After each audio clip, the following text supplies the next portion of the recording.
खरवसानयोर विसर्जनीय तो रू को करेगा, है ना। तो ससजुषो रूहु पहले देखना है। ससजुषो रू की संख्या है हमारी, सूत्र संख्या क्या है ससजुषो रूह की? ससजुषो रू तो 8-2 का कार्य है ना, तो पहले का कार्य है। तो माने कि हम इसमें आदेश प्रत्यय हो पहले नहीं कर पाएंगे, पहले ससजुषो रू ही प्राप्त है। ठीक है, इसका जो अपना मूल रूप है, प्रातिपदिक रूप देखें सर्पिश का और धनुष का, तो फिर अच्छा, पर जब तक ये पद संजक नहीं होगा तभी तक भी तो ससजुषो रू कार्य नहीं होगा ना। तो सर्पिश दंते सकार वाला रूप रख रहे हैं अभी, और धनुष भी, और आगे सुप ले आए। ठीक है, और उस सुप के परे रहते पूर्व की पद संज्ञा है किस सूत्र से? हाँ, स्वादिश्व सरनाम स्थाने घट रहा है, देखो पूर्व की पद संज्ञा है ना। ठीक है, तो पूर्व, अब ये सकारांत पद हो गया, सकारांत पद है तो ससजुषो रूह प्राप्त है, तो रू हो गया।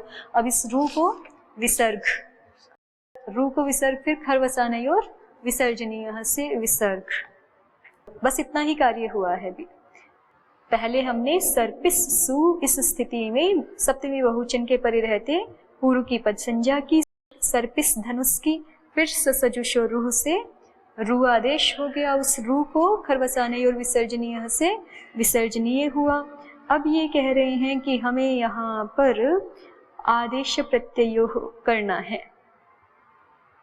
सप्तमी बहुवचन जो सु है उसको मूर्धन्य आदेश करना है, तो वो नहीं हो पा रहा। क्यों नहीं हो पा रहा? क्योंकि इणकोह की अनुवृत्ति है उसमें, और इणकोह जो है वो पंचमी है। इन और कवर्ग से उत्तर, ऐसा अर्थ करते हो ना, तो इन और कवर्ग से उत्तर साक्षात उत्तर होना चाहिए फिर तस्मादित्युत्तरस्य, तो यहाँ साक्षात उत्तर तो है नहीं। सर्पी धनु ई और ऊ से उत्तर विसर्ग का व्यवधान आ रहा है ना, तो इसलिए यद्यपि प्रत्यय का सकार है आगे, लेकिन विसर्ग व्यवधान के कारण से नहीं हो पाएगा मूर्धन्य। तो कहते हैं कि इणकोह के बाद एक सूत्र बनाया हुआ है, क्या? नुम विसर्जनीय शर्व्यवायपी, और वहां तो विसर्जनीय पढ़ा ही हुआ है, उस विसर्जनीय के कारण हो जाएगा। वहां कहा है ना कि विसर्जनीय के व्यवधान में भी इन और कवर्ग से उत्तर प्रत्यय के सकार को मूर्धन्य हो जाए तो उससे हो जाएगा।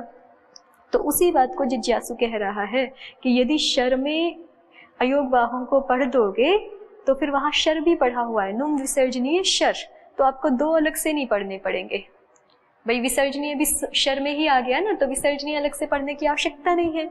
शर व्यवाय जो कहा हुआ है उसी से कार्य सिद्ध हो जाएगा, ये जिज्ञासु कह रहा है। इस सूत्र को छोटा करवाना चाह रहा है, नुम विसर्जनीय शर व्यवाय। स्पष्ट हो गई बात? ठीक, प्रारंभ से क्या हो गया? सर्पिस धनुष ऐसे शब्द थे, हम जो है वो इन प्रातिपदिकों से, ये कृदंत प्रातिपदिक है, औणादिक, तो फिर इनसे हम सप्तमी बहुवचन सुप ले आए, फिर ससजुषो रू हुआ, खरवसानयोर विसर्जनीय हुआ। अब आदेश प्रत्यय करना चाहते हैं, वो हो नहीं पा रहा क्योंकि विसर्जनीय का व्यवधान है, तो नुम विसर्जनीय शर्व्यवायपी से हो जाएगा। तो जिज्ञासु यही कह रहा है कि हम यही तो कह रहे हैं कि शर में यदि अयोग बाहों को पढ़ दोगे तो ये सूत्र आपका छोटा हो जाएगा, इस सूत्र में आपको विसर्जनीय ग्रहण करने की आवश्यकता नहीं रहेगी। शब्द देखिए जिज्ञासु के, शत्वं च प्रयोजनम शर्पिषुः धनुषुः शर्व्यवाये इति शत्वं सिद्धं भवति नुम विसर्जनीय शर्व्यवायेपि इति विसर्जनीय ग्रहणं न कर्तव्यं भवति। शत्वं च प्रयोजनम शर्पिषुः धनुषुः शर्व्यवाये इति शत्वं सिद्धं भवति। शर के व्यवधान में ही, जब शर के व्यवधान में ही शत्व सिद्ध हो जाएगा। इसका मतलब क्या है? जिज्ञासु कह रहा है कि अयोग बाहों को शर में पढ़ोगे तो शर का व्यवधान मान करके ही यहाँ शत्व सिद्ध हो जाएगा। नुम विसर्जनीय शर्व्यवायेपि इति विसर्जनीय ग्रहणं न कर्तव्यं भवति। नुम विसर्जनीय सूत्र में जो आप अलग से विसर्जनीय ग्रहण करते हो आपको करने की आवश्यकता नहीं पड़ेगी। अब समाधाता कहता है कि आप केवल विसर्जनीय ही क्यों हटवा रहे हो, वहां से आप जो है वो नुम भी हटवा दो। ठीक है, जब आप शर में अयोग बाहों को ग्रहण कर ही रहे हो तो उस सूत्र में आप ऐसा भी बता सकते हो हमको कि नुम भी ग्रहण करने की आवश्यकता नहीं है। इस शैली से तो जिस समाधाता का अभिप्राय है कि आपके तरीके से चले तो जैसे विसर्जनीय ग्रहण करने की आवश्यकता नहीं, वैसे नुम भी ग्रहण करने की आवश्यकता नहीं। नुमश्चापि तर्हि ग्रहणम शक्यम कर्तुम, तो इस तरह से तो नुम का भी ग्रहण जो है वो कर्तुम अशक्यम, नुम का भी ग्रहण ना करे ऐसा शक्य है, ठीक है। अकर्तुम शक्यम, नुम का भी हम ग्रहण ना करें, नुम को भी हटा दें, ये शक्य है। तो जिज्ञासु कहता है कब कथम सर्पिंशी धनुंशी, कि अगर नुम को हटा देंगे ना तो नुम के व्यवधान में जो सर्पिंशी धनुंशी में हम मूर्धन्य करते हैं वो कैसे करेंगे। तो समाधाता कहते हैं अनुस्वारे कृते शर व्यवाय इत्येव सिद्धम, कि वहां पर भी जो नुम है ना उसको अनुस्वार आदेश कर लेंगे, और अनुस्वार करने पर तो अनुस्वार तो अयोगवाहा है और अयोगवाहा अपने शर में पढ़ दिए, तो शर व्यवाय कहने से ही अनुस्वार का व्यवधान भी गृहीत हो जाएगा, तो शर व्यवाय कहने से ही काम चल जाएगा, नुम कहने की आवश्यकता नहीं है। सर्पिंशी धनुंशी बनाइए जरा, सर्पिस है ना और आगे जस, ऐसे ही धनुष जस, तो फिर ये तो हाँ ये आपके नपुंसक के नपुंसक शब्द है ना, नपुंसक लिंग वाले शब्द हैं, तो आपका कार्य क्या हो जाएगा, जशशोह शी। इस सूत्र से, इसमें नपुंसकाच्य से नपुंसकात की अनुवृत्ति है, तो नपुंसक अंग से उत्तर जस और शश को शी आदेश हो जाता है। तो एक तो जस को शी हो गया, शी का ई बचा, धनुष धनुष ई और सर्पिश सर्पिस ई, ठीक है इतना। और यहाँ जो है वो मूर्धन्य तो हो ही जाएगा आदेश प्रत्ययों से, कोई समस्या नहीं है। तो धनुष ई सर्पिश ई ऐसी स्थिति रही।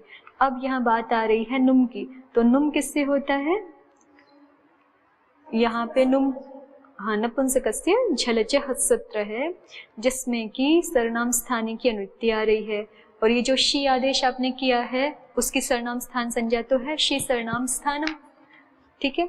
तो सर्वनाम स्थान विभक्ति के परे रहते जो झलन तजंत नपुंसक अंग है उसको नुम आगम हो गया, तो धनुष को और सर्पिश को नुम होगा, तो इस भाग से पहले इतने भाग से पहले बैठेगा ना, मिदचंत्यात परह, अंतिमच से परे होता है न, मिदचंत्यात परह अंतिमच से परे होता है ना, तो ई से ऊ से परे बैठेगा, तो क्या हुआ सर्पिंश ऐसे रहा ना, सर्पिंस और आगे ई, तो सर्पिंशी बनने वाला ही है, सर्पिन और आगे इस और आगे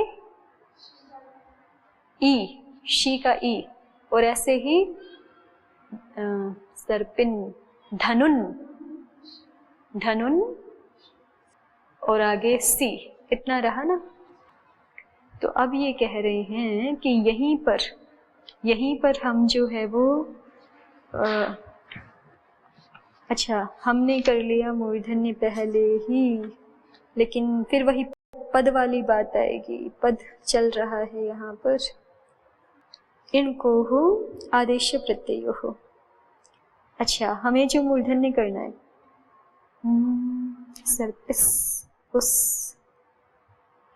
अच्छा देखिए पहले ही मूर्धन्य नहीं करके दिखा रहे हैं, ये मान रहे हैं कि नुम आगम हो जाएगा पहले, फिर उसके बाद, क्योंकि नुम कार्य जो है वो ठीक भी है इनकी बात, क्योंकि नुम कार्य जो है पहले का कार्य है, 7-1 का कार्य है ना। ये जो हम आदेश प्रत्ययो पहले ही कर लें कि सर्पिस बनते ही आदेश प्रत्ययो हो गया, तो हो करके भी असिद्ध हो जाएगा, या प्रक्रिया की दृष्टि से देखें तो पहले होगा नहीं, है ना, क्योंकि वहां पे अभी नुम आना है, इसको पहले ही बुद्धि में देख लिया जाएगा और वो सिद्ध कार्य है। और जब वो आ गया सर्पिन सी धनुन सी, ऐसी स्थिति में अब यदि आप आदेश प्रत्यय पद की बात नहीं, अपदांत से मूर्धन्य चल रहा है, बात यहाँ ये है कि 7-1 का जो ये नुम कार्य है वो सिद्ध कार्य है, ठीक है। तो सिद्ध कार्य है तो पहले नुम हो गया सर्पिन इस नहीं सर्पिन शी, सर्पिन सी दंत्य सकार वाला, और धनुन धनुन मैं हाँ ठीक बोल रहे हैं ना, धनुन सी, ऐसी स्थिति है। अब इस स्थिति में ये कह रहे हैं कि क्या करो, आदेश प्रत्यय लगाओ, तो फिर यहाँ वही समस्या आ गई कि आदेश प्रत्यय तो लग नहीं पाएगा, क्योंकि इन से ठीक उत्तर नहीं है ये जो प्रत्यय का सकार है, प्रत्यय का सकार तो है ये, औणादिक प्रत्यय का सकार है, ठीक है, औणादिक प्रत्यय का सकार है, लेकिन इन से ठीक उत्तर नहीं है, तो इन से ठीक उत्तर नहीं है, तो आप इसको कैसे मूर्धन्य करोगे? बीच में नुम का व्यवधान आ गया, ठीक है, तो फिर वही बात आई कि नुम विसर्जने शव्यवाय आचरणे, इसलिए तो बनाया नुम के व्यवधान में भी कार्य हो जाएगा। तो अब समाधाता कहते हैं कि जिस तरह से आपने विसर्जनीय पद का प्रत्याख्यान किया है ना इस सूत्र में, उसी तरह से नुम का भी प्रत्याख्यान कर सकते हो। क्यों? क्योंकि ये जो न है इसको आप जो है वो नश्चापदांत से झली, उससे अनुसार कर दो, लग जाएगा ना नश्चापदांत से झली, झल परे है सकार, तो नश्चापदांत से झली से अनुसार कर लो, और फिर ये 8 दिन का कार्य ही तो है नश्चापदांत से झली, और वो जो नश्चापदांत से झली करोगे वो सिद्ध ही रहेगा आदेश प्रत्यय के करने में, क्योंकि वो पूर्व का कार्य है। तो उसके बाद जब आदेश प्रत्यय करोगे तो नुम तो दिखेगा नहीं, अनुसार दिखेगा, और अनुसार तो अयोगवाह है, अयोगवाहों को तो आपने शर में पढ़वा दिया है ना, तो नुम भी हटा सकते हो, विसर्जने तो हटा ही दिया, नुम भी हटा दियो, केवल शर व्यवाय इतने सूत्र से काम चल सकता है, ऐसा समाधाता ने कहा। नुमश्चापि तर्हि ग्रहणम शक्यम कर्तुम जिज्ञासु कथम, तो जिज्ञासु ने कहा कथम सर्पेंशी धनुंशी, कि नुम हटा देंगे, सर्पेंशी धनुंशी कैसे सिद्ध करेंगे, वहां मूर्धन्य आदेश कैसे करेंगे? तो जिज्ञासु ने बता दिया अनुस्वारे कृते शर व्यवायित्येव सिद्धम, वहां भी अनुस्वार आदेश कर लेने पर शर के व्यवधान में ही कार्य सिद्ध कर लेंगे। तो जिज्ञासु ने कहा कि नहीं, ऐसा नहीं होता है, अवश्यम नुमो ग्रहणम कर्तव्यम, अनुस्वार विशेषणम नुम ग्रहणम नुमो योनुस्वारस्तत्र यथा स्यात् इहमाभूत पुंस्विति, कि अवश्य ही नुम ग्रहण करना चाहिए, अवश्यम नुमो ग्रहणम कर्तव्यम, अनुस्वार विशेषणम नुम ग्रहणम। जिज्ञासु ने नुम का एक प्रयोजन बताया कि आप जो नुम का प्रत्याख्यान करवा रहे हो ना वो नहीं करवा सकते, नुम का तो ग्रहण करना ही पड़ेगा। किस लिए? अनुस्वार विशेषणम नुम ग्रहणम, ये जो नुम ग्रहण है ना वो अनुस्वार का विशेषण है। कैसे कैसे विशेषण है आगे वो दिखा रहे हैं। नुमो योनुस्वारः, कि जिस किसी भी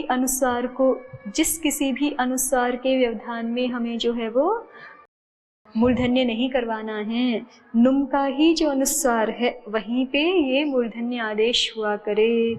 यह माभूत पुंस्विति, अब पुंसु में वो जो मकार है वो, ये तो डुमसुन प्रत्यय हो रखा है ना, पातेर डुमसुन करके पुंस बनाते हो, डुमसुन ऐसा प्रत्यय है, डुमसुन का क्या बचता है? उम्स, और पा धातु है, पारक्षणे वाला पा धातु है, तो डित होने से डित्य भस्यापि तेर लोपः से आकार का लोप हो गया, तो क्या बचता है?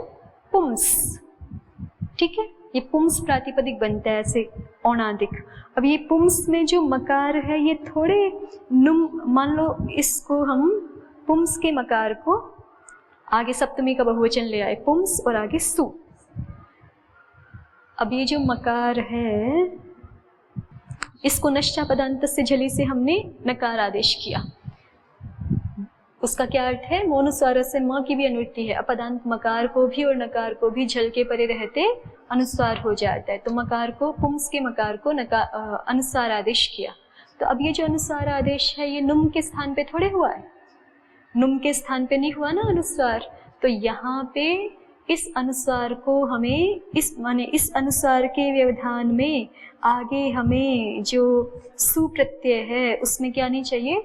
मूर्धन्य नहीं चाहिए, ठीक है, लेकिन होने लग जाएगा यदि हम नुम को हटा दें और शर व्यवाय इतना ही सूत्र बनाएं, तो शर व्यवाय का तो जहां भी अनुस्वार मात्र होगा, क्योंकि शर में हमने अयोगवाहों को पढ़वाया है, अयोगवाह में तो निर्विशिष्ट अनुस्वार है, माने जो कोई भी अनुस्वार, ऐसा कुछ नहीं कि किसी के स्थान में किसके स्थान में होना चाहिए, हर कोई अनुस्वार, केवल अनुस्वार मात्र के व्यवधान में, अनुसार मात्र के व्यवधान में क्या करा देगा शर व्यवाय सूत्र?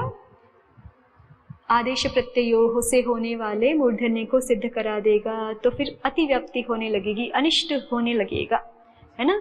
पुंसु जहाँ पे नहीं चाहिए वहां पर भी मूर्धन्य आदेश होने लगेगा जो कि अनिष्ट है। तो इसीलिए जिज्ञासु ने कहा कि नुम का तो हमें इसीलिए ग्रहण करना है, उसका इसलिए नहीं करना कि भाई नुम के व्यवधान में हो जाए, वो उसको अनुसार का ही विशेषण बना रहे हैं कि नुम को जहाँ नुम के स्थान में जो अनुसार, शर में अयोगवाह आ गए तो शरों के व्यवधान में हो रहा है, माने अनुसार के व्यवधान में भी कार्य हो रहा है, उसी अनुसार का विशेषण ही हमें नुम को बनाना है और कहना है कि नुम के स्थान में ही जो अनुसार, उसके ही मात्र व्यवधान में आदेश प्रत्यय हो कार्य हो सकता है, अन्य किसी अनुसार के व्यवधान में नहीं होगा मूर्धन्य कार्य। तो फिर पुंसु में अनिष्ट की प्राप्ति नहीं होगी। प्रदीप देखिए, अवश्यम, जिज्ञासु ने जो लिखा था, अवश्यम नुमो ग्रहणम कर्तव्यम अनुस्वार विशेषणम नुम ग्रहणम नुमो यो अनुस्वार तत्र यथा स्यात् इह माभूत पुंस्विति। उस पर प्रदीप का कह रहे हैं अनुस्वारस्य शर व्यवाया तद व्यवाये शत्वे सिद्धे नुम ग्रहणम नियमार्थम। कह रहे हैं कि देखो अनुसार तो शर में ही आ गया, क्योंकि आप शर में अयोगवाहों को पढ़वा रहे हो, तो अनुसार तो शर ही है, तो अनुसार के शर होने से तद व्यवाये शत्वे सिद्धे, तो तद व्यवाय अर्थात अनुसार से व्यवाय, उस अनुसार के व्यवाय में शत्व सिद्ध ही था, फिर भी नुम ग्रहण कर रहे हैं। भाई नुम का भी तो अनुसार रूप ही सुनाई पड़ेगा ना हर समय, सुप के परे रहे तो हमेशा यही रूप सुनाई पड़ेगा, अनुसार रूप ही। फिर जब नुम का अनुसार रूप ही सुनाई पड़ना है और अनुसार को आप जो है वो पहले ही शर व्यवाय कह करके मूर्धन्य आदेश करा चुके हैं, तो बात तो सिद्ध हो गई, अब नुम ग्रहण की क्या आवश्यकता, तो नुम ग्रहण व्यर्थ हो रहा है ना, तो नुम ग्रहणम व्यर्थम सज्जापयति, नुम ग्रहण जो है वो नियमार्थ हो जाएगा। ठीक है, सिद्धे सति आरंभो विद नियमार्थो भवति, सिद्धे सति आरंभो नियमार्थः। तो उसी को दिखा रहे हैं कि अनुस्वारस्य शर्त्वात् तद्व्यवाये शत्वे सिद्धे नुम ग्रहणम नियमार्थम नुमो यो अनुस्वारस् तत्रैव यथा स्यात् अन्यत्र मा भूत पुंस्विति। तो यहाँ तक आकर के जो दूसरा प्रयोजन था शर्षु जश भाव शत्वे, इस वार्तिक में जो दूसरा अंश कहा गया था कि अयोगवाहों को शर में पढ़ो कि जिससे जश भाव सिद्ध हो सके, उसका तो खंडन कर दिया कि जश भाव के लिए शर में पढ़ने की आवश्यकता नहीं है, क्योंकि जो आप प्रयोग दिखा रहे हो वो धातु उपधमानीय उपपद नहीं है, उपधमानीय उपद मानने से दोष आएंगे, वो तो दकारोपद है। ठीक है, और दकारोपद मानने से सारी इष्ट सिद्धि हो जाती है, इसलिए जो है और दकारोपद धातु में हमें जश आदेश करने की कोई आवश्यकता नहीं होती। तो पहला प्रयोजन तो खंडित हो गया। दूसरा प्रयोजन क्या कहा, शर्षु शत्वम, शर में पढ़ दो, शत्व भी प्रयोजन है। ठीक है, तो शत्व प्रयोजन में क्या दिखाया है जिज्ञासु ने, नुम विसर्जनीय शर व्यवायपि में हम विसर्जनीय का ग्रहण ना करें, छोटा हो सकता है सूत्र, बस इतना ही प्रयोजन है ना। शर में यदि पढ़ देंगे अयोगवाहों को तो नुम विसर्जनीय शर व्यवायपि सूत्र में विसर्जनीय ना पढ़ने से भी काम चलेगा। तो यहाँ पे एक और बात रखी गई थी, समाधाता ने अपनी ओर से रखी थी कि फिर तो आप नुम भी हटा दो, तो जिज्ञासु ने कहा कि हाँ नुम तो नहीं हटा पाएंगे, उसका विशिष्ट प्रयोजन है, नुम को हमें अनुसार का विशेषण बनाना है, इसलिए उसको रखना ही होगा, नहीं तो अतिव्याप्ति होने लग जाएगी मूर्धन्य कार्य की पुंसु आदि अनिष्ट स्थलों में भी। तो इसलिए बस इतना सा ये जो शर्षु जश भाव शत्वे का जश भाव प्रयोजन तो प्रत्याख्यान हो गया। शत्व प्रयोजन वो भी इतना है कि देखो आचार्य ने सूत्र बना ही रखा है, सूत्र में विसर्जनीय पढ़ा ही हुआ है।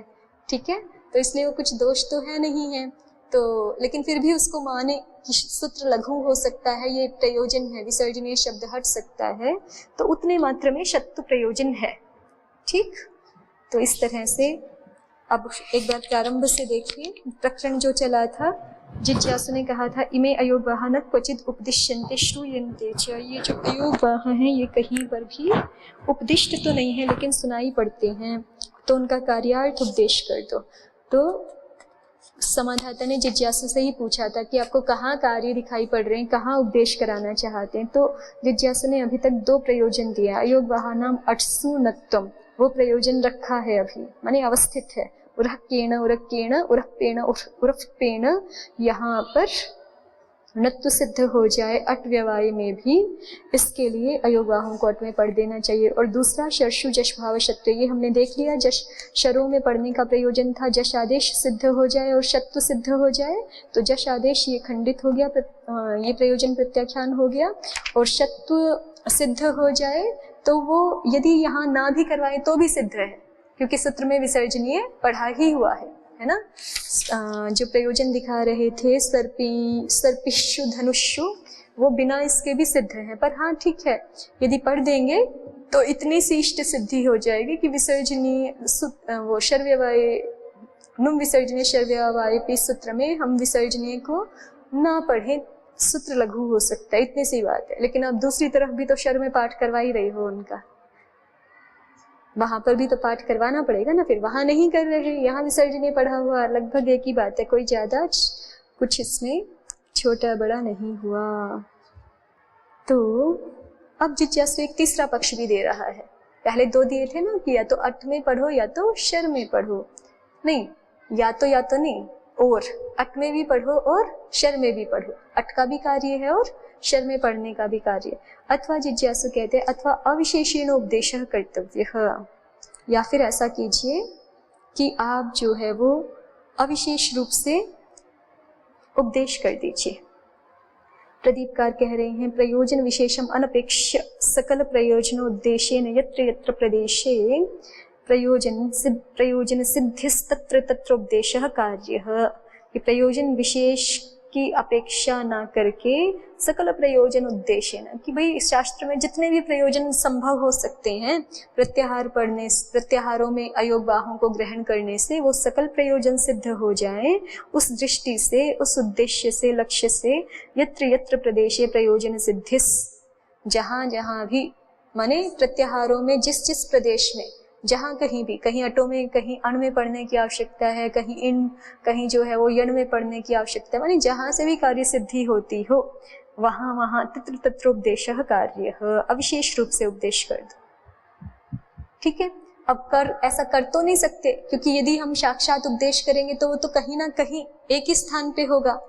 जैसे अ ई उ, भाई अ ई उ आपने यहीं तो पढ़े हुए हैं, अब आप कहें कि कहीं भी पढ़ दो, जो है वो ख फ छ ट के बाद भी पढ़ दो, तो ऐसा मान तो नहीं सकते। यदि साक्षात उपदेश है तो ऐसा नहीं मान सकते। लेकिन अब ये केवल मानने की बात है, क्योंकि आचार्य ने उपदेश तो नहीं किया ना साक्षात, तो अब ये केवल स्वीकार करने की बात है। जैसे आप धातु पाठ में जो है वो प्रतिज्ञात करते हैं ना कि ये अनुनासिक है, ये अनुनासिक है, इनको प्रतिज्ञात किया हुआ है आचार्य ने अनुनासिक रूप में आदि, तो उसी तरह से यहाँ पे मान स्वीकार करने की बात है। अब ये कि इनको पढ़ा हुआ मान लिया जाएगा, कि प्रत्याहारों में इनको पढ़ दिया है ऐसा मान लिया जाएगा, और वो कहाँ पढ़ दिया है, जहाँ कार्य है वहां पढ़ दिया है ऐसा मान लिया जाएगा।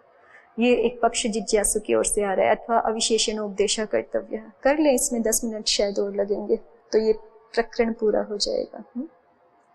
समाधाता कहते किम प्रयोजनम, तो जिज्ञासु ने कहा अविशेषेण, न छूट गया है, अविशेषेण संयोगोपधा संजालोन्त्य दुर्वचन स्थानिवद्भाव प्रतिषेधः।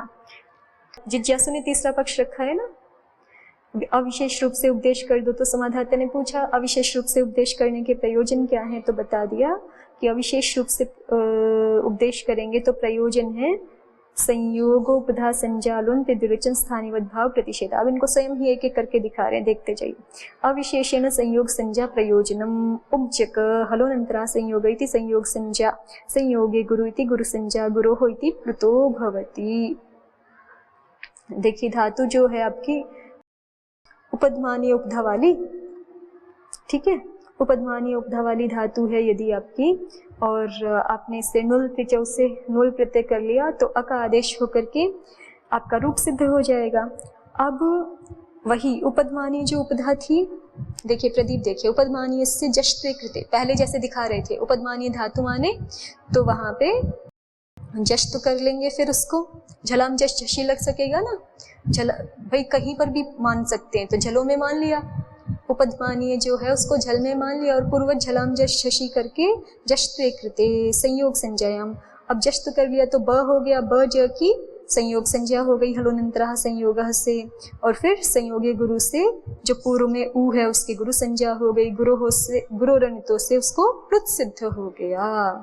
ठीक है, प्रदीप कार दिखा रहे हैं, देखिए उपधमानीय से जश्त्वे कृते संयोग संज्ञायाम तस्या सिद्धत्वात्, उपधमानीय को जश तो किया, अब वो है 8-4 का कार्य, तो संयोग संज्ञायाम तस्या सिद्धत्वात्, संयोग संज्ञा में उसके असिद्ध होने से संयोगाभावात् गुरुत्वाभावात् प्लुतो न स्यात्, ऐसा होने लगेगा ना संयोग संज्ञा में। यदि असिद्ध हो जाए ये बकार आदेश जो हमने किया है, जश्त्व कार्य किया है, तो फिर असिद्ध होने के कारण से क्या होने लगेगा, संयोग संज्ञा का अभाव होने लगेगा। तो गुरुत्व का भी अब गुरु संज्ञा भी नहीं हो पाएगी, फिर प्लुत कार्य नहीं हो पाएगा। ये समस्या दिखा रहे हैं। और तो इसका मतलब कि ये इसको हलों में भी मानेंगे। अयोग वाह को ही हल में मान लिया, संयोग संज्ञा ही पहले कर ली, झलाम जश बाद में करेंगे। ठीक है, उपदमानीय जो पढ़ा हुआ है उसको हलों में मान लिया, तो हलोनंतरा संयोग से पहले ही संयोग संज्ञा हो गई। संयोग संज्ञा हो गई तो उसके परे रहते पूर्व की गुरु संज्ञा हो गई, गुरु ने तो भी हो गया। अब बाद में झलाम जश करते रहे, झलाम जश शशि। ठीक है, तो अविशेष रूप से पढ़ने से ये फायदा हो गया। यदि हल में नहीं पढ़ते, केवल शर में ही पढ़ते, शर का प्रयोजन दिखाया था ना, शर में पढ़ने का जश प्रयोजन दिखाया था, तो शर में पढ़ने से तो झल में तो आ सकता है, शर में पढ़ने से हल में आ जाएगा, ऐसा तो नहीं है भाई। शर कहाँ से शुरू हो रहा है, श श सर हल, तो शर में पढ़ने से इसको झल में तो कहा जा सकता है, शर में पढ़ने से। वैसे हल में भी आ ही गया ये, शर में पढ़ने से भाई शर लास्ट में है और हय वरट वाले ह से लेकर के ल तक आएगा, हलोनंतरा संयोग, है ना। लेकिन बस इसमें इतना ही फायदा है इनका कि ये, हाँ, यदि ये इस प्रक्रिया से चलते हैं कि उपदमानीय उपधा वाली मानी धातु और फिर उसको झलाम जश जशी यदि पहले किया शरों में मान करके, नहीं, शरों में तो पढ़ा है, शरों में पढ़ा है और उसके कारण से झलों में मान करके यदि ये झलाम जश शशि पहले करते हैं तो फिर प्रक्रिया उल्टी हो जाएगी, क्योंकि झलाम जश शशि असिद्ध हो जाएगा पूर्व के कार्यों में। इसलिए सीधे सीधे कह रहे हैं कि हलों में पढ़ा हुआ मान लो तो हलोनंतरा पहले करो। ठीक है, और फिर जो है वो उसके अनुसार सारे कार्य करते जाओ, संयोग संज्ञा करो, फिर जो है वो गुरु संज्ञा करो, प्लुत कार्य कर लो, उसके बाद आप झलाम जश, हलों में पढ़ने से झल में भी आ ही गया। ठीक है, तो झलाम जश शशि हो जाएगा, ये कहा।